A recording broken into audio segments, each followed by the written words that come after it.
Hello, friends. A very warm welcome to Ansarkari. And in this session, again, we're going to take up such important topics and thoughts which are going to help us in understanding and also making our own clear path towards a foundational structure. पहला आता है king maker to casualty eclipse of Jagmeet Singh in Canada. तो बात जगमीत सिंह जी की नहीं है। बात यह है कि आपका जो एक पॉलिटिकल स्ट्रक्चर होता है, आप किन विचारों पर अपने आप को रखते हैं, sooner or later in democracy public is going to give you the right lesson. So Jagmeet ji, he was, he was the one, he was, what I should say, the statement, a very radical statement he was giving that, yeah, to put diplomatic sanctions against India, ban RSS network in Canada, commit to pursuing the most severe consequences for anyone found to have participated in the organized criminal activity on Canadian soil and so forth.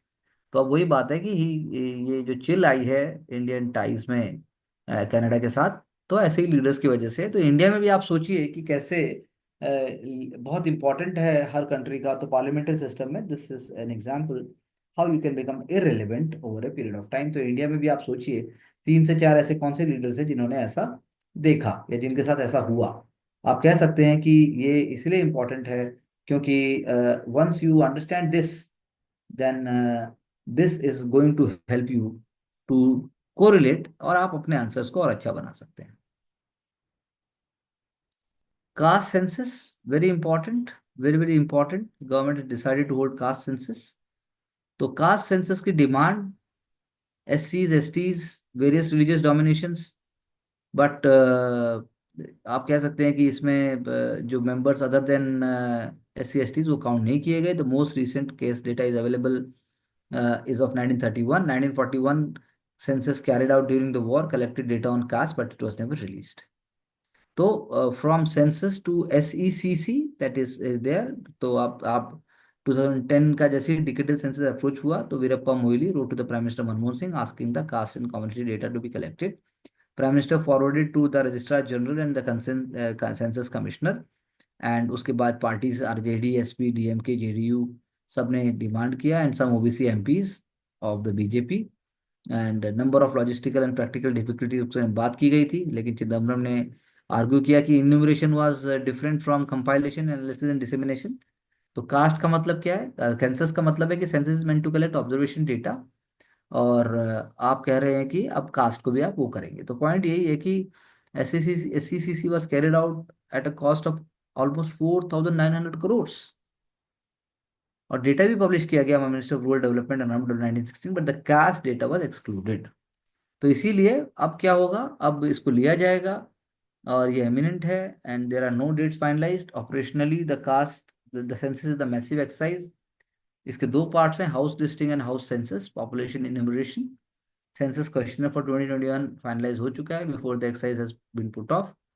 In October 2020, the government extended the tenure of RGI, Mrityunjay Kumar. Okay. So,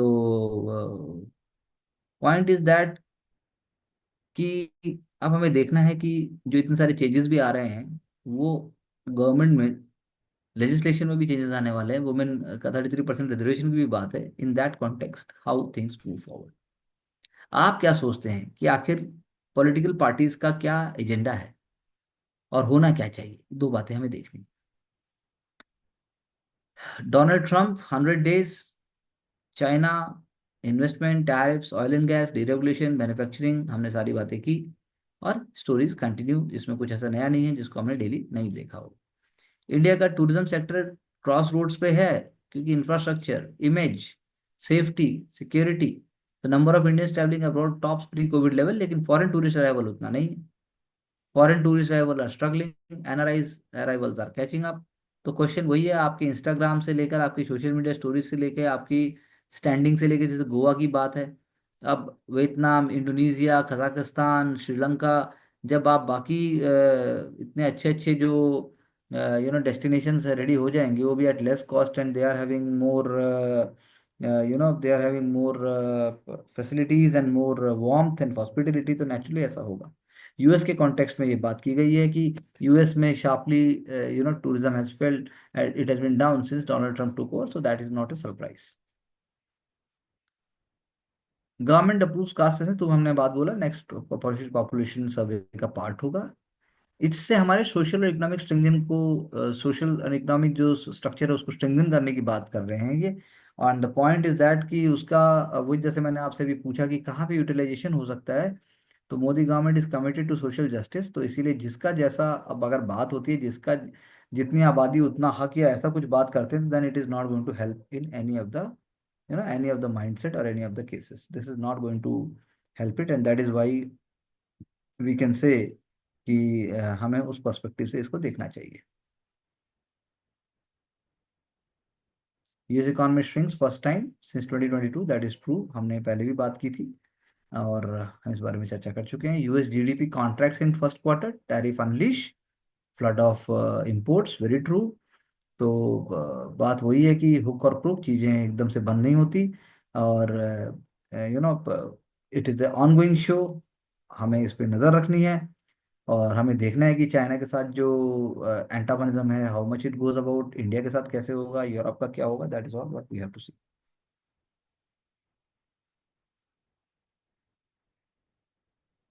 GR infra bags 4,613 crore Agra Gwalior expressway contract.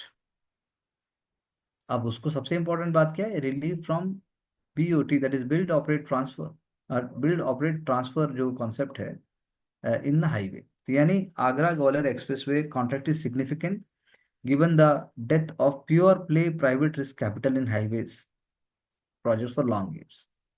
पैसा लग जाता है, long gestation period है, हो पाता नहीं है, इसलिए जो है it has resulted in the increase reliance on the budget funds to keep the pace of highway construction. सरकार अगर पंप इन नहीं करेगी तो काम ही नहीं चलेगा।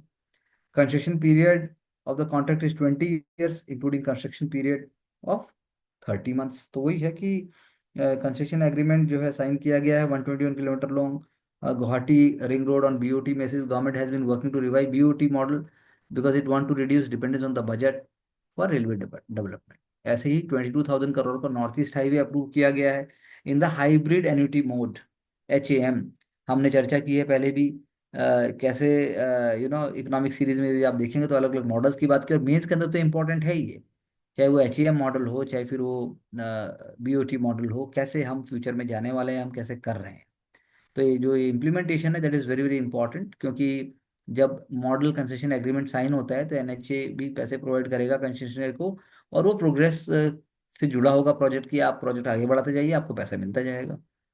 तो ये सिग्निफिकेंट है क्योंकि जो इम्प्लीमेंटेशन है ऐसे प्रोजेक्ट्स का, वो हमें लॉन्ग टर्म में सक्सेस लाने के लिए बहुत ज़रूरी है कि प्राइवेट सेक्टर को इंसेंटिवाइज किया जाए साथ साथ में। और जो है ग्रीनफील्ड एक्सप्रेसवेज हैं, and they are going to showcase, अगर India 5 trillion economy 10 trillion economy की बात कल को करता है, this is very very important because India needs more and more fund, India needs more and more development. तो in the build operate transfer model, developer bears the entire cost of building the highway and in return gets the right to collect toll from the users for 20 years। तो ये जिसकी हमने बात की, तो यही बात है, तो हमें देखना है कि इसको किस तरीके से करते हैं। CCA approves 4% increase the sugar cane. आपको ये देखना है कि CCA करती है, ये बहुत इंपॉर्टेंट है प्रीलिम्स के लिए। और फेयर एंड रिम्यूनेटिव प्राइस है शुगर केन का, ना कि MSP। प्रीलिम्स के लिए इंपॉर्टेंट है, आप इस पे मत जाइए अभी कि कितना है और क्या है। FRP of sugar cane is fixed on the basis of cost of production of all the major sugar cane producing states. लेकिन बहुत सारे स्टेट है, उत्तर प्रदेश तमिलनाडु, उनका अपना केन प्राइसिंग पॉलिसी है और वो अपने रेट अनाउंस करते हैं, which are known as state advised price और SAP। तो ये वही बात है, लेकिन Indian sugar cane mills association, उनका भी इंपॉर्टेंट रोल है। एंड जब तक ये पूरा का पूरा सीमलेस और जब तक फुल फ्लेश तरीके से नहीं होता, it is going to make a difference. Why only one among Big Four is on SEBI's panel for forensic auditors? ये एक एग्जांपल है, रेगुलेटर ने लिस्ट को स्लैश कर दिया फ्रॉम 20 to 9। प्रूनिंग इसलिए की ताकि कैपेबिलिटीज पता चल सके, प्रूनिंग इसलिए भी की गई ताकि और ज़्यादा क्लैरिटी और ज़्यादा सिंप्लिसिटी आए, यही एक बात है। तो इस पर्सपेक्टिव से उन्होंने किया है, और आप कह सकते हैं कि things are going to move in the right direction. Airtel अगर सिम बेचता है, वो भी Blinkit, it is going to put Blinkit through Blinkit. So वही बात है, Zomato own Blinkit started delivering SIM cards, लेकिन नेशनल स्ट्रैटेजिक एंड बाकी जो एंटी नेशनल एक्टिविटीज की जो बात है वो अगर हम ध्यान में दें तो दिक्कत हो सकती है, KYC पूरा बिना किए और इसीलिए उसको रोक दिया गया है। तो everything must be seen with the due diligence. Vietnam ने 50 साल पूरे किए अपने एंड ऑफ द वॉर के। बिल्कुल सही बात है, वियतनामीज वॉर एंड हुआ 50 साल पहले। हो ची मिन सिटी की परेड की बात है। वियतनाम आज की डेट में एक रोल मॉडल कंट्री है, और इंडिया को भी उससे बहुत कुछ सीखने की बात है। हमने पिछले कुछ सेशन में खूब चर्चाएं की है कि वियतनाम के साथ कैसे कंपटीशन है, वियतनाम कैसे चाइनीज इकोनॉमी के कारण डंप में जा रहा है, वियतनाम कैसे सफर भी ज्यादा कर रहा है इंडिया के मुकाबले। लेकिन वियतनाम से हम सीख भी बहुत कुछ सकते हैं। That's what we have to see. India is emerging as Asia's most dynamic buyout destination, that is very true. And आप कह सकते हैं प्राइवेट इक्विटी में फर्स्ट टाइम इंडिया में ऐसा हो रहा है कि साइक्लिक इन्वेस्टमेंट शिफ्ट एक दिखाई दे रहा है। और आप कह सकते हैं इंडिया ने सारी एशिया की कंट्रीज को आउट परफॉर्म किया, और हम हमारे यहाँ जो है इन्वेस्टमेंट आ रहा है। चाहे फिर आप बात करो चाइना से, जापान से, या बाकी, India is actually showcasing the right kind of approach. So that is very much there. So what we can say is that fundamental shift हैं, और मार्केट रिफॉर्म्स की बात भी है। सो ये आप कह सकते हैं कि P in India is no longer about capital stewardship alone, it is about building capacity. Funds आएंगे, टीम उसको यूज करेंगी, कैसे आप उसको social, environmental, governance, merger and acquisition, सारे पर्सपेक्टिव से आप देखते हैं। तो ये सारी बात देखने वाली बात है रादर देन एनीथिंग एल्स। तो इसीलिए ये इंडिया की मार्केट की मेच्योरिटी का साइन है, सेकेंडरी मार्केट का। और इंडिया की ग्रोइंग लिक्विडिटी इंफ्रास्ट्रक्चर का भी है ये, क्योंकि प्रेशर थोड़ा कम होता है, ओवर रियलाइजेशन भी थोड़ा सा कम होता है। सो ये सारी चीज़ें हमें देखने वाली हैं। इंडिया का पी सिस्टम जो है, moving from capital first to a capability first model, ऐसा आप सोच सकते हैं when you see it very carefully. Again, हमने पहले भी बात की थी, SEBI warning puts opinion trading platforms in a bind. Opinion trading platforms क्या करते हैं? Which allow users to wager on the outcome of future events. आप क्या होने वाला है, and they find themselves in the middle of an unwanted spotlight courtesy strong warning issued by the market regulator। SEBI ने कहा कि ऐसे प्लेटफॉर्म से कि they are operating outside regulatory oversight and offer no protection to investors under security laws, तो फिर आपको इस चीज को फॉलो करना पड़ेगा। कुछ ऑनलाइन प्लेटफॉर्म जो हैं, यूजर्स को यू नो यस और नो के फॉर्म में इवेंट्स के उसके वो करते हैं। तो वही बात है कि सर्टेन इवेंट्स हैपर्स और नॉट, तो वही मतलब this is again a kind of miss guidance है, उसको रोकने की कोशिश है। Common contract note issuance deferred again, ये भी सेबी के द्वारा ही है। सेबी ने further deferred the issuance of A common contract note for foreign portfolio investors. FPI आपको पता होना चाहिए क्या होते हैं, और एफआईआई के थ्रू, आप एफआईआई एक टर्म है, उसके अंदर आपको पता होना चाहिए, और इंस्टीट्यूशनल इन्वेस्टर्स की बात भी आपको पता होनी चाहिए। गोल्ड इन्वेस्टमेंट डिमांड रोज, हमने पहले भी बात की थी, सही बात है, because it is happening. And Jio strategic reasons हैं। इंडिया हिस्टोरिकली ऐसा रहा है, India is a gold conserving country. और लेकिन अभी अगर हम अक्षय तृतीया की बात करें, तो ये मैं एक्सचेंज ट्रेडिंग फंड ईटीएफ में ज़्यादा वो हुआ है, गोल्ड ट्रेडिंग फंड में ज़्यादा वो है, रादर देन ज्वेलरी, क्योंकि लॉन्ग टर्म में उसको देखा जा रहा है। तो गोल्ड, लेकिन फिर भी आप कह सकते हैं कि सेफ हेवन की जो अपील है वो कंटिन्यूड है।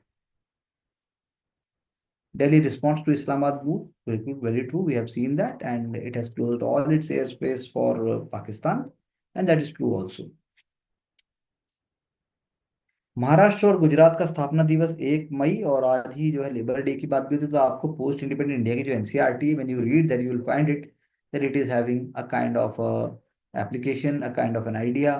वो उसके अंदर मौका मिलता है समझने का कि कैसे क्या सरकमस्टांसिस थे जिसके अंदर हमने गुजरात और महाराष्ट्र स्टेट का निर्माण किया, और आज वो इतनी ऊंचाइयों तक पहुंचा है।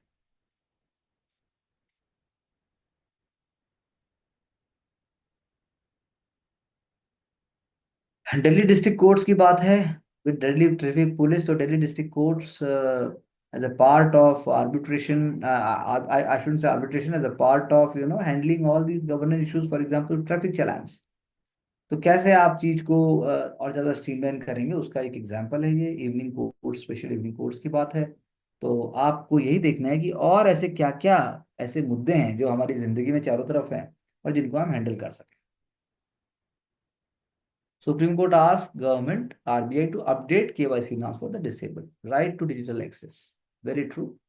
Instinctive component of right to life and liberty. बिल्कुल सही कहा. तो right to digital access is an instinctive component of the right to life and liberty. तो know your customer norms को आप डिसेबल्ड, स्पेशली विजुअल डिसेबल या facial disfigurement जो लोग हैं उनके लिए आप बिल्कुल ईज और साथ साथ में उसकी एक्सेस बनानी होगी. Access to essential services, governance, education, health care, economic opportunity, सब कुछ तो मीडिया डिजिटल प्लेटफॉर्म के थ्रू होता है. आपकी कोई भी चीज बिना उसके नहीं हो रही. तो डिजिटल डिवाइड, जो अनइक्वल एक्सेस है डिजिटल इंफ्रास्ट्रक्चर से, स्किल से, कंटेंट से, वो सिस्टमेटिक एक्सक्लूजन कर रहा है. Not without disability, but also with the rural population, senior citizen, economically marginalized, weak economically marginalized sections, and also you can say linguistic minority. ऐसा court का कहना है. तो इसके लिए आपको जो है आरबीआई को गाइडलाइन देना पड़ेगा, सबको अल्टरनेट मॉडल देने पड़ेंगे, लाइवनेस और capturing live photo of the customers, उसको आपको देखना पड़ेगा. ट्रेडिशनल ब्लिंकिंग ऑफ द आई और बाकी जो चीज़ें हैं वो आपको देखनी पड़ेंगी, कैसे उस तरीके से उसको करें. Digital KYC is very important. आजकल तो आपका बैंक खाता, आपका सब कुछ आपका ऑनलाइन बैठे बैठे हो सकता है. तो for disabled people it has to be more streamline, it has to be more accessible. Kolkata fire is again an example of mass negligence. तो आपको कोर्ट देना चाहिए, आपको बात समझनी चाहिए, आपको देखना चाहिए इंफ्रास्ट्रक्चर भारत में किस तरीके से. नया सिर्फ बने वो तो है ही है, लेकिन जो ऑलरेडी अवेलेबल है उसके अंदर पुलिस, कॉरपोरेशंस, फायर डिपार्टमेंट और बाकी का रोल, टाउन प्लानिंग के अलावा रोल क्या है. Vizhinjam port is empowering local community. बिल्कुल ट्रू बात है. Police personnel at the Vizhinjam international port ahead of the inauguration by the prime minister. आज प्राइम मिनिस्टर साहब ने उसको इनॉग्रेट किया. तो जो है आप कह सकते हैं कि इंडिया का first transship automatic transshipment port है, जो कि हब बनेगा एशिया यूरोप के शिपिंग रूट का. और जो है अदानी पोर्ट्स ने उसको डिज़ाइन और एग्जीक्यूट किया. और पहले यहाँ पे प्रोटेस्ट भी होते रहे थे फिश फोक्स के द्वारा, लेकिन फिर भी हम कह सकते हैं कि लोकल पॉपुलेशन को इससे बेनिफिट ही होने वाला है. क्योंकि उनका, अगर सस्टेनेबल डेवलपमेंट की बात की जाए तो ना सिर्फ जॉब मिलेंगी, बल्कि लोकल कल्चर, लोकल एनवायरनमेंट को भी प्रोटेक्ट करने की बात है. और आप ये भी कह सकते हैं कि government is also going to make sure that not extremely but in smart way things are going to happen, जिससे बड़े से बड़ा जब कंटेनर हमारे यहाँ डॉक कर पाएगा तो हम भी बड़े जो देश हैं, और जो चाहे फिर वो चाइना हो, चाहे फिर वो यूएस हो, चाहे फिर वो यूरोप के पोर्ट्स हो, हम उनकी श्रेणी में आते हैं. Wave 25, that is visual and entertainment summit. बिल्कुल बहुत ही सॉफ्ट पावर में हम, हमारे लिए बहुत इंपॉर्टेंट है. सॉफ्ट पावर में हमारे लिए it is a kind of very very great element. और आप कह सकते हैं लीडिंग एग्जीबिटर्स जो भी उसमें थे, Netflix, Amazon, Google, Meta, Sony, Reliance, Balaji telefilm, सब ने वही बात की कि आगे बढ़ना है. और इंडिया की इंक्लूसिविटी, इंडिया की क्रिएटिविटी, इंडिया का एम्पावरमेंट हम और सोशल डेवलपमेंट भी हम मूवीज के थ्रू और एंटरटेनमेंट के थ्रू दिखा सकते हैं. वही बात है कि उसको सोशली रेलेवेंट होना चाहिए. पीटी के लिए इंपॉर्टेंट है IAS Sagar during a joint exclusive economic zone surveillance with the Mauritius coast guard at the port Louis. ये एक एग्जांपल है. This is what you have to say. Appellate courts can modify arbitral awards. Prelims के लिए important है. ये आपको पता होना चाहिए उनका वर्किंग क्या है एपेलेट कोर्ट्स का, और आर्बिट्रल अवार्ड्स को क्यों मॉडिफाई कर सके वो. Ruling cites limited powers of courts in a 4:1 decision. Supreme Court on Wednesday held that appellate courts can modify arbitral awards, uh, you know, uh, while exercising powers under the Arbitration and Conciliation Act 1996. तो ये बताया उन्होंने. और limited powers may be exercised when the award is severable by separating the invalid portion from the valid portion of the award. तो यही बात है. Clerical या कंप्यूटेशनल या टाइपोलॉजिकल एरर्स हैं, उसको हटाकर आप ऐसा कर सकते हैं. Article 140 of the constitution can not be exercise to modify any award, as it is well settled that article 142 can not be used to go by the substantive statutory provisions. बल्कि उसके बियॉन्ड है. तो एक तरीके से आप कह सकते हैं. Government has started formally mapping capex by private sector is welcome. हमने पहले भी बात की है, होना चाहिए. और कैपिटल एक्सपेंडिचर बहुत इंपॉर्टेंट है. आप अगर मनी स्पेंड करते हैं लॉन्ग टर्म प्रोडक्टिव एसेट्स के लिए, चाहे फिर वो एयरपोर्ट्स हों, चाहे फिर वो हाईवेज हों, चाहे फिर वो मैन्युफैक्चरिंग हो, और उससे जॉब होंगी, जॉब से लेबर प्रोडक्टिविटी होगी, तो इसलिए high growth in capex is very very important. तो total number of more than 3,000 enterprises हैं, उनमें से only 2,172 reported their capex data. सबका डेटा आएगा और क्लैरिटी से चीज़ें होंगी, और डेटा से ही आपको पता लगेगा कि where the lab loop hole और गैप्स आर देयर। तो इसीलिए प्राइवेट सेक्टर में कैपेक्स कितना फास्ट चले, इसके लिए बहुत इंपॉर्टेंट है कि उस चीज़ को देखा जाए। Saudi Arabia can help unlock the potential of global gaming industry. Saudi Arabia ऐसी कोई एरिया और एलिमेंट ही नहीं है जिसके अंदर उनका आई शुड से इन्वॉल्वमेंट ना हो। तो वही बात है, उन्होंने वेब समिट में ऐसा कहा। और सऊदी अरेबिया अगर आप वैसे देखते हैं तो भाई कंजर्वेटिव, रिलीजियस, मोरलिस्टिक सोसाइटी की बात है, इतनी ओपन सोसाइटी की बात नहीं है। लेकिन यहाँ देखिए, वो ई गेमिंग इंडस्ट्री इंटरटेनमेंट के थ्रू अपने आप को पुशअप करने के लिए तैयार है, क्योंकि उनका मानना है जो ग्लोबल गेम इंडस्ट्री है वो 600 बिलियन पहुंच जाएगी 2030 तक, और उसमें से इंडिया जैसे मार्केट्स की ड्राइवर होंगे। इसीलिए उसमें Saudi Arabia is investing heavily. Enterprising with output less than 500 crore account for 63% income. तो इससे वही पता लगता है कि कैसे annual service survey of services sector enterprises जब बताता है, तो उससे आपको ये पता चलता है कि कैसे कितने साइज की जो कंपनीज हैं वो मैक्सिमम हमारे लिए बहुत इंपॉर्टेंट है। तो जो भी हमारे इंटरप्राइजेज हैं, एमएसएमईज हैं, they are very very important.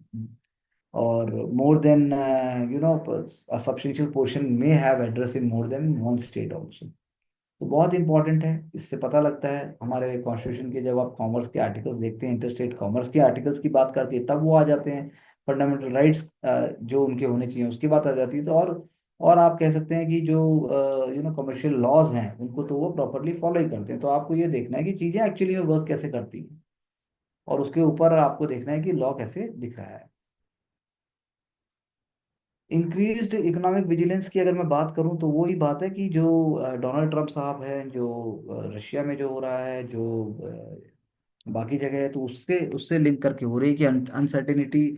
अगर आप, मैं कमर्शियल पर्सपेक्टिव से बोलूँ तो वो यहाँ पर हुआ है। अगर मैं इकोनॉमिक्स ऑप्शनल के उससे कहूँ तो वहाँ पर अनसर्टेनिटी को दूसरे तरीके से देखा जाएगा, इन्फ्लेशन और गेम थ्योरी के पर्सपेक्टिव से देखा जाएगा। और वो एक एलिमेंट है कि कैसे क्लाइमेट है, या फिर ईवीज हैं, या फिर जो इंडिया जैसे एक फास्ट ग्रोइंग इकॉनमी है, तो ग्लोबल टर्बुलेंस को कैसे झेल पाएगी। क्या वही 5 ट्रिलियन, 10 ट्रिलियन, 20 ट्रिलियन का गेम चलेगा, या इसका कोई और तरीका भी है? क्या हम अपने डेमोग्राफिक डिविडेंड का फायदा भी उठा पाएंगे? तो वही बात है कि टेम्परेरी अनसर्टेनिटी क्या आपके इकोनॉमिक पोटेंशियल को हमेशा के लिए दबा देती है, कि या वो उछाल चढ़ाव आते हैं, या फिर आप सोचिए कि आप कुछ कर ही नहीं पाते। तो from this perspective it has to be seen. I am telling you the crux of the whole thing. The great Indian GDP controversy need not have arisen. तो वही बात है। तो जीडीपी कंट्रोवर्सी वही है कि जीडीपी सीरीज की बात है। ये सीरीज जो है अर्ली 15 में ली गई थी, जिसमें 20, 110, 11 एंड 12 बेस ईयर की तरह था। तो वो बहुत इंपॉर्टेंट है प्रीलिम्स के लिए, कि आपको पता होना चाहिए बेस ईयर क्या है और सीरीज कौन सी है। तो पॉलिसी मेकर ने क्वेश्चंस किया कि क्या ये एक्यूरेट है, क्या कुछ छुपाया तो नहीं गया, और कैसे हमारी इकॉनमी को एक गलत तरीके से प्रेजेंट किया जा रहा है। और उसमें एमओ से पीआई जैसी minister of statistics and programme implementation का भी बहुत इंपॉर्टेंट रोल दिखाया गया। तो आज की डेट में आप उसे कह रहे हैं कि यू नो कि वो कंट्रोवर्सी होनी ही नहीं चाहिए थी। तो this is how very important कि राइट टाइम के ऊपर बॉडीज जो हैं वो जीडीपी मेथोडोलॉजी और उसके प्रिपरेशन में भी बात करें। तो प्रीलिम्स के एंगल से तो नाम काफ़ी है, और इकोनॉमिक्स ऑप्शनल के लिए एक आंसर हो सकता है। और आप साथ में देख सकते हैं कि आयोग का जो इन्वॉल्वमेंट है टेक्निकल एक्सरसाइज में, वो भी इम्पोर्टेंट तरीके से बाहर आना चाहिए। तो this is how it has to be seen. It is not about no exactly going to the technical details, but then कैसे आप कन्वे करते हैं, क्या रोल रहता है, that becomes very very important. National security advisory board के आलोक जोशी, उनको आलोक जोशी साहब को उसमें रखा गया। और वो पहले फॉर्मर चीफ थे रॉ के, उसके चेयरमैन हैं वो। 7 न्यू मेंबर्स दिए गए, तो पीएम साहब ने चेयर किया सीसीएस को, उन्होंने बताया और कंप्लीट कॉन्फिडेंस और उनकी एबिलिटीज़ की बात की। तो बात वही है कि mister Joshi, an IPS officer of Haryana cadre batch of 1976, वो आईबी और रॉ में रहे हैं, और बहुत इंपॉर्टेंट रोल प्ले करेंगे। That is very true. तो यही बात है कि एनएसएबी जो दिसंबर 1988 में कॉन्स्टिट्यूट किया गया था, एक एडवाइजरी बोर्ड है। जो सरकार को सलाह देते हैं। डाइवर्स डोमेन के लोग आते हैं, नेशनल सिक्योरिटी काउंसिल सेक्रेटरीट, ये असिस्ट करता है एनएससी एनएसएबी और स्ट्रेटजी पॉलिसी ग्रुप को। तो आपको ये पूरा आर्किटेक्चर पता होना चाहिए, क्योंकि ये सारे जो टर्म्स हैं, एनएसएबी नेशनल सिक्योरिटी एडवाइजरी बोर्ड है, या नेशनल सिक्योरिटी काउंसिल सेक्रेटरीट है, तो ये सब के सब जो हैं आपके इंटरनल सिक्योरिटी डॉक्ट्रिन या इंडिया की जो सिक्योरिटी डॉक्ट्रिन है उसके अंदर आप पुटअप कर सकते हैं। डिजिटल एक्सेस की हमने बात की, फंडामेंटल राइट है लाइफ और लिबर्टी के लिए। हमने डिजिटल डिवाइड की बात भी की। मेरा आपसे क्वेश्चन यही है, आप एज ए डिस्ट्रिक्ट कलेक्टर और एज ए ब्यूरोक्रेट दो ऐसे कौन से कदम उठाओगे जिसको आप एग्जैक्टली इनोवेटिव तरीके से पुश करके आप सॉल्व करके आप उसको बढ़ाएंगे। हमेशा ये चर्चा रही है, प्रीलिम्स में क्वेश्चन भी आया है कि यूनिवर्स बना कैसे, कितना यूनिवर्स का क्या उसका स्कोप है। अब यहाँ पर एग्जांपल है जो सुबारू टेलीस्कोप जो है वो इंक्लोजर ऑन माउंट किया, वो यहाँ पे फोटोग्राफ में दिखा रहा है कि हाउ द मून के ग्लो से वो उसको क्या इम्पैक्ट हो रहा है। तो आप कह सकते हैं कि जो डार्क मैटर है या डार्क एनर्जी है वो हमें और भी समझना हमें हमें हमें बाकी है, क्योंकि यूनिवर्स जैसा भी था वो वैसा क्यों था और आज ऐसा क्यों है। जो लंप आप देखते हो यूनिवर्स के अंदर वो जो है डिफरेंट चंक्स ऑफ मैटर, जैसे गैलेक्सीज थे, डार्क मैटर्स थे, उनसे बना। डार्क मैटर के लिए भी हम बोलते हैं कि क्या है, डार्क मैटर एक hypothetical individual form of matter है। वो इंटरेक्ट ही नहीं कर सकता लाइट के साथ, हर चीज को खींच लेता है अपने अंदर। इलेक्ट्रोमैग्नेटिक रेडिएशंस और जो है वो जो पूरे सिग्निफिकेंट पोर्शन यूनिवर्स का बनता है उसको अंदर खींच लेता है अपने। तो कॉस्मोलॉजिस्ट ने आज तक कोशिश की, इसलिए lambda cold dark matter model भी बना, लेकिन उसके लिए अंटार्कटिका में क्वेश्चन आ चुका है कि वहाँ पे जब हमने कुछ टेस्ट किए और हमने किस तरह के कैसे हमने तैयार किया बर्फ के अंदर, कितने किलोमीटर बाई कितने किलोमीटर का हमने इक्विपमेंट या हमने सिस्टम रेडी किया। तो ये सारी बात आपको देखनी है, that is only important from the prelims examination या मेंस के लिए भी। रूल बेस्ड ऑर्डर खत्म हो रहा है, ऐसा एम के नारायण सर का कहना है, और बिल्कुल उन्होंने एक तरीके से लीडर लेड डिस्ट्रप्शन है। जैसे अगर लीडर लेड डिस्ट्रप्शन की बात करें तो 1945 के बाद जो fountain head of democracy US अपने आप में बनता था उसको उन्होंने तोड़ दिया, एक तरीके से तोड़ने की कोशिश की है। एक डिवाइडेड नेशन की तरह दिख रहा है ऐसा। थोड़ा सा लेफ्ट अगर मैं व्यू की बात करूँ तो ऐसा आप कह सकते हैं। यूरोप और वेस्ट एशिया की हम बात कर चुके हैं, यूरोप का हाल आप जानते हो, वेस्ट एशिया का भी आप देख रहे हैं, इसराइल गाजा ईरान के साथ आप देख रहे हैं। बाकी भी आप देख रहे हैं कि सऊदी अरेबिया और यमन की अभी हमने बात की। लेकिन प्रीलिम्स के अंदर आएगा कौन कौन से कहाँ कहाँ पर इवेंट हो रहे हैं, वो जगह के नाम भी आपको पता होने चाहिए। एशिया की बात करो तो अफगानिस्तान और पाकिस्तान को आप देख लीजिए, कश्मीर में अभी उन्होंने किया वो देख लीजिए, चाइना ताइवान की प्रॉब्लम को देख लीजिए। फिलीपींस और चाइना का तो हर हमेशा आता है, और जापान भी अपनी जगह करने की कोशिश कर रहा है। तो इस पर्सपेक्टिव से आपको ये देखना है। बॉन्डेड लेबर की आपको पता होने चाहिए कि बॉन्डेड लेबर एक्ट पता होना चाहिए, उसके अमेंडमेंट आपको पता होने चाहिए आपको। कैलाश सत्यार्थी जी के आपको एफर्ट्स पता होने चाहिए, और साथ में आपको आईएलओ के साथ हमने जो जो इंटरनेशनल लेबर ऑर्गेनाइजेशन के साथ जो हमारे ताल्लुकात हैं, जो हमारा सिस्टमेटिक अप्रोच है वो पता होना चाहिए। इंडिया के लेबर कोड आपको पता होने चाहिए, 29-20 में जो आए थे और कितने स्टेट्स ने उनको रिफॉर्म किया। अब फिर से वही बात है, इम्पैक्ट ऑफ सस्पेंडिंग ऑर्डिनरी एकदम से कुछ नहीं है। आप आर्बिट्रेशन में नहीं जा सकते, आप कोर्ट में नहीं जा सकते, आप कुछ नहीं कर सकते, आपको वेट करना पड़ेगा। और हमने जो है उस मैटर को इंटरस्टलाइज भी कर दिया इस तरीके से करके। लेकिन इसका मतलब ये नहीं है कि हमें मौका नहीं मिलेगा, तो ऐसा नहीं हो सकता। इंडिया जो है अपनी पोजीशन को जस्टिफाई करेगा, लेकिन पॉलिटिकली और डिप्लोमेटिकली हमें आगे बढ़ना होगा। अपर रिपेरियन जो है रिवर, 3 रिवर जो हैं वो ऐसे तो चाइना के पास भी हैं, और चाइना भी हमारे साथ जैसे ब्रह्मपुत्र के केस में कर सकता है। तो मतलब कई फैक्टर्स हैं, इंडिया के साथ भी डेटा शेयर करता है चाइना, हाइड्रोलॉजिकल डेटा, तो India is also sharing with Pakistan. But then आप ये बात समझिए जो बहुत इंपॉर्टेंट है कि इंडिया को मेजर इंफ्रास्ट्रक्चर प्रोजेक्ट्स चाहिए। इंडिया को 3.6 मिलियन एकड़ फीट का वाटर डेवलप मतलब उसको इकट्ठा करने की बात है। इंडिया को जो है run of the river dam बना सकता है वेस्टर्न रिवर्स पे। इंडिया की लेकिन कैपेसिटी थोड़ी है, और उसको इरिगेशन डेवलप करना पड़ेगा। सतलुज ब्यास और रावी 90% से ज़्यादा हम उसको यूटिलाइज कर ही लेते हैं। भाखड़ा है, पौंग है, रंजीत सागर डैम है। इंडिया के जो हाइड्रो इलेक्ट्रिक प्रोजेक्ट्स हैं वेस्टर्न रिवर्स के ऊपर केशर गंगा प्रोजेक्ट है, रातले डैम है, सलाल डैम है, नीबो बाजगो है, बगलिहार डैम है। ये पहले चर्चा में थे लेकिन ये धीरे धीरे धीरे धीरे शांत पड़ गए। तो वाटर रिसोर्सेज हम कोशिश कर रहे हैं, और लेकिन बहुत डिफिकल्ट होगा। और कॉस्ट इफेक्टिव भी देखना है हमें, और साथ में उसका लॉन्ग टर्म भी हमें आउटपुट देखना है। तो ये इंडिया के पास एक टूल की तरह हम उसको यूज कर रहे हैं। इंडिया पाकिस्तान को लिमिटेड करना चाहता है, इंडिया के पास मैसिव स्टोरेज इंफ्रास्ट्रक्चर नहीं है। हमारे पास शॉर्ट टर्म तो प्लान है, लेकिन मिडिल टर्म और लॉन्ग टर्म प्लान क्या होगा और वो कितना सस्टेनेबल होगा, ये हमें देखना पड़ेगा। Again for the mains is very important, natural hydrogen fuel of the future, PT के लिए भी इंपॉर्टेंट है। आपको पता होना चाहिए कि नेचुरल हाइड्रोजन जो है फ्री गैस है। और सरपेंटेनाइजेशन, जैसे interaction of water iron containing rocks की बात करें, उसको कहते हैं radiolysis of water by radioactive rocks and from the organic matter at depth. ऐसे आपकी नेचुरल हाइड्रोजन प्रोड्यूस होती है, पीटी के लिए बहुत इंपॉर्टेंट है। Sufficient natural hydrogen supply world में अगर की जाए तो तब भी जो है आप कह सकते हैं कि दे वर्ल्ड चलेगा उस तरीके से। और नेचुरल हाइड्रोजन कमिटी भी यूएस ने तैयार कर दी है। तो क्वेश्चन वही है कि how is natural hydrogen extracted, manufactured from natural gas through an energy intensive and polluting process. Green hydrogen made with renewable electricity, on the other hand, is still prohibitively expensive. Vast amount of wind और solar power चाहिए। Natural hydrogen free gas की तरह होती है, जैसे मैंने कहा। 1980 से उसके एक्सट्रैक्शन की बात है। और आप कह सकते हैं कि यू नो अफ्रीका में यहाँ एग्जाम्पल भी दिया गया है कैसे माली में सबसे पहले हुआ। तो presence of naturally occurring hydrogen has been known for decades, लेकिन उसको यूज कैसे करें, उसका हम कैसे करंट रिजर्व्स जो हैं कैसे हम उसको ऑप्टिमाइज करें। तो इंडिया के कॉन्टेक्स्ट में नेचुरल हाइड्रोजन पोटेंशियल जो है अनटैप्ड है। अंडमान निकोबार, हिमालयाज में ophiolite complexes, greenstone volcanic sedimentary sequences in craters, Dharwar, Singhbhum. और सेडिमेंट्री बेसिस अगर हम बात करें तो विंध्यान, कडप्पा, गोंडवाना। तो ज्योग्राफी के पर्सपेक्टिव से बहुत इंपॉर्टेंट है ये।